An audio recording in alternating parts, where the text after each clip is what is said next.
రోమాపత్రిక 8వ అధ్యాయము. కాబట్టి ఇప్పుడు క్రీస్తు యేసునందున్న వారికి ఏ శిక్షా విధియూ లేదు. క్రీస్తు యేసునందు జీవమునిచ్చు ఆత్మ యొక్క నియమము పాప మరణముల నియమము నుండి నన్ను విడిపించెను. ఎట్లనగా ధర్మశాస్త్రము దేనిని చేయజాలకపోయెనో దానిని దేవుడు చేసెను.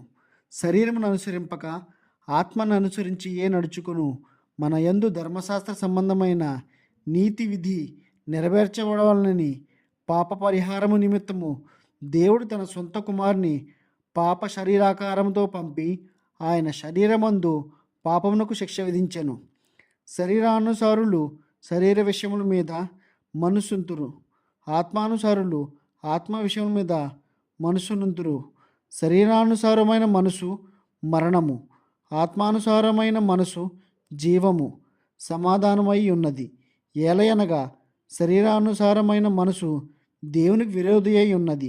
అది దేవుని ధర్మశాస్త్రములకు లోబడదు, ఏమాత్రము లోబడనేరదు. కాగా శరీర స్వభావము గలవారు దేవుని సంతోషపరచనేరరు. దేవుని ఆత్మ మీలో నివసించి ఉన్న ఎడల మీరు ఆత్మ స్వభావము గలవారే కానీ శరీర స్వభావము గలవారు కారు. ఎవడైనను క్రీస్తు ఆత్మ లేనివాడైతే వాడు ఆయన వాడు కాడు. క్రీస్తు మీలోనున్న ఎడల మీ శరీరము పాప విషయమై మృతమైనది కానీ మీ ఆత్మ నీతి విషయమై జీవము కలిగి ఉన్నది. మృతులలో నుండి యేసును లేపిన వాని ఆత్మ మీలో నివసించిన ఎడల మృతులలో నుండి క్రీస్తు యేసును లేపినవాడు చావునకు లోనైన మీ శరీరమును కూడా మీలో నివసించుచున్న తన ఆత్మ ద్వారా జీవింపచేయను.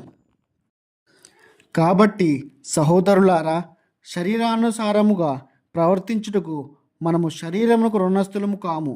మీరు శరీరానుసారముగా ప్రవర్తించిన ఎడ్ల చావవలసిన వారయుందురు గాని ఆత్మచేత శరీర క్రియలను చంపిన ఎడ్ల జీవించెదరు.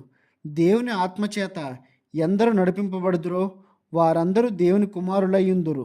ఏలయనగా మరలా భయపడుటకు మీరు దాస్యపు ఆత్మను పొందలేదు గాని దత్తపుత్రాత్మను పొందితిరి. ఆ ఆత్మ కలిగిన వారమై మనము అబ్బా తండ్రి అని మొరపెట్టుచున్నాము. మనము దేవుని పిల్లలమని ఆత్మ తానే మన ఆత్మతో కూడా సాక్ష్యమిచ్చుచున్నాడు.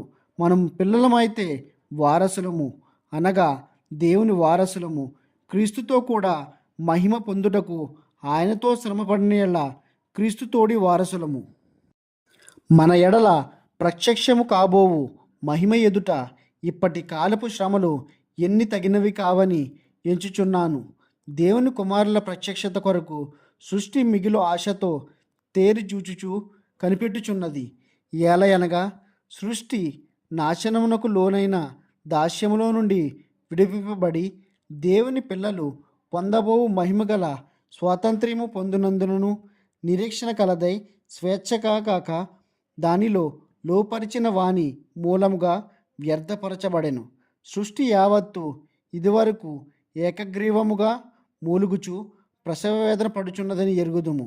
అంతేకాదు ఆత్మ యొక్క ప్రథమ ఫలముల నొందిన మనము కూడా దత్తపుత్రత్వము కొరకు, అనగా మన దేహము యొక్క విమోచనము కొరకు కనిపెట్టుచు మనలో మనము మూలుగుచున్నాము. ఏలయనగా మనము నిరీక్షణ కలిగిన వారమై రక్షింపబడితిమి. నిరీక్షింపబడినది కనపడినప్పుడు నిరీక్షణతో పని ఉండదు. తాను చూచుచున్న దాని కొరకు ఎవడనూ నిరీక్షించును. మనము చూడని దాని కొరకు నిరీక్షించిన ఎడల ఓపికతో దాని కొరకు కనిపెట్టుదుము. అటువలే ఆత్మయు మన బలహీనతను చూచి సహాయం చేయుచున్నాడు. ఏలయనగా మనము యుక్తముగా ఎలాగో ప్రార్థన చేయవలనో మనకు తెలియదు గాని ఉచ్చరింప సఖ్యము కాని మూలుగలతో ఆ ఆత్మ తానే మన పక్షముగా విజ్ఞాపనము చేయుచున్నాడు. మరియు హృదయములను పరిశోధించువాడు ఆత్మ యొక్క మనసు ఏదో ఎరుగును.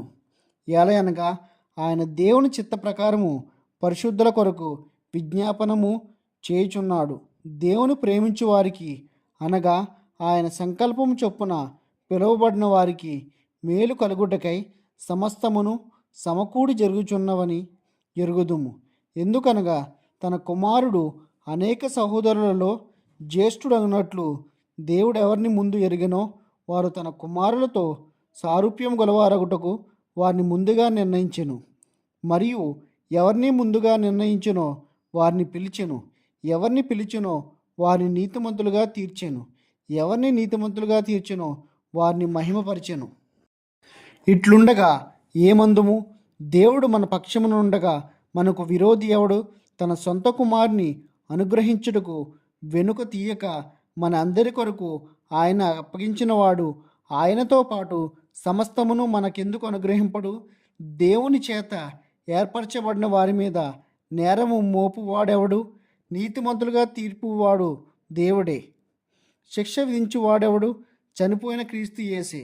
అంతేకాదు మృతులలో నుండి లేచినవాడును దేవుని కుడి పార్శ్వమున ఉన్నవాడును మన కొరకు విజ్ఞాపనము కూడా చేయువాడును ఆయనే.